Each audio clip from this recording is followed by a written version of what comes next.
11 апрелге карата жаңылыктар менен таанышып алыңыздар. Саламатсыздарбы? Ички иштер министри Улан Ниязбеков 11 журналисттин ичинде саясий себеп жок деп билдирди. Булардын баары эле журналист эмес, 11 кишинин 2-өө гана журналист болгон, калган 9-у блогер аттыккандар. Керек болсо 6-оонун жогорку билими жок экен. Билими жок үчүн жалган маалымат таратышып, элди дүрбөлөңгө салып жатышпайбы, деди ал. Ошондой эле Ниязбеков сот кармалгандардын айрымдарын үй камагына чыгарып жатканын айтып, эл аралык уюмдардын суранышы менен чыгарып жатабы же өздөрү чыгарып жатабы айта албайбыз деп кошумчалады. Эске салсак, журналисттер 16 январда кармалган, алардын 9-у бажаламандыкка чакырууга, ал эми Махабат Тажибек кызы менен Азамат Ишенбеков аталган чакырыктарды уюштурууга шектелүүдө. Буга чейин райондук сот 11 журналисттин 7-өөнү үй камагына чыгарган, 4-өө азыр абакта. Бишкекте ысык суу берүү 22 апрелден тартып токтотула баштайт. Адатта жыл сайын өтүүчү оңдоо иштери 1 айга созулат. Бирок быйыл масштабтык оңдоо иштери үчүн жылуулук электр борбору жана калаанын жылуулук тармактарын толугу менен токтотуп туруу пландалууда. Бишкекте тапанча көтөрүп каракчылык кылган топ кармалды. Арасында жашы жетелектер бар.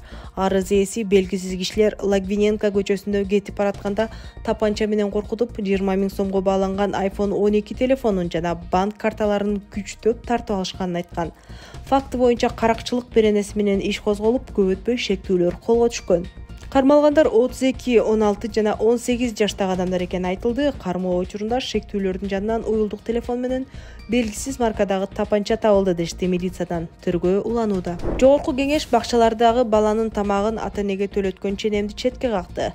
2023 жылдын декабрында билим берүү жөнүндөгү жаңы мыйзамдын редакциясына ылайык мамлекет бала бакчаларда балдардын тамагын төлөп берүүнү токтотору. Бул милдет толугу менен ата-энелердин мойнуна жүктөлөрү белгилүү болгон.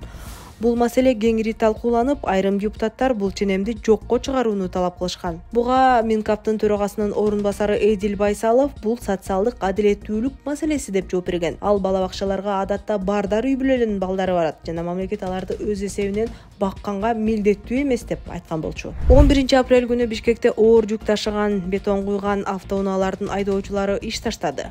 Алар транспорт жана коммуникациялар министрлигинин жолдо жүрүү үчүн жүктүн салмагы боюнча буйругунун талабын өзгөртүүнү талап кылышты. Жүктүн салмагын текшергендер шаардын каалаган жеринен бизди токтотуп текшерип жатат. Алар ар кимге ар кандай айып пул салууда. Андан сырткары мэрия бизди күндүз иштебегиле дейт. Эки тараптын бири-бири менен байланышы жок, болбосо экөө тең мамлекеттик мекеме деп айтып берди айдоочулардын бири Азаттыктын кабарчысына. Ушул тапта 300гө чукул техника токтоп турат, алар талаптар аткарылмайынча ишке чыкпайбыз дешүүдө. Буга чейин 5 апрелде Бишкек мэриясы эртең мененки 7ден кечки саат 21:00 чейин Борбор калаада салмагы 18 тоннадан ашкан оор жүк ташуучу унааларга тыюу салган. Чектөө октябрь айына чейин уланат, талапты бузгандарга айып тагылат. Гуманитардык жардам жана тез бузулуучу тамак аш жеткиргендер жана муниципалдык тапшырыктын негизинде жүк ташыгандар мэрия тараптан жол курууга оңдоого тартылган техникалар мындай талаптан бошотулат. Боом капчык айында кыймылга убактылуу чектөө киргизилет. 15-19 апрелде Бишкек Нарын Торугарт унаа жолунун 118 чакырымындагы боом капчык айында кооптуу таштарды кулатуу иштери жүргүзүлөт. Бул тууралуу Кыргыз темир жолу мамлекеттик ишканасынан билдиришти. Жол кыймылынын коопсуздугун камсыздоо боюнча башкармалыктын кызматкерлери тарабынан жол жарым жартылай тосулгандан кийин күндүзгү сааттарда иш жергиликтүү убакыт боюнча саат 9-дан 15-ке чейин жүргүзүлмөкчү дешти мекемеден. Ал эми жол тазалоо учурунда унаалар бир тилкеге багытталат. Кыргыз темир жолу иш-чара жол тилкесинде автомобиль жана темир жол транспортунун коопсуздугун камсыздоо максатында жүргүзүлүп жатканын айтып, айдоочуларга каттамдарды алдын ала пландоону эскертти.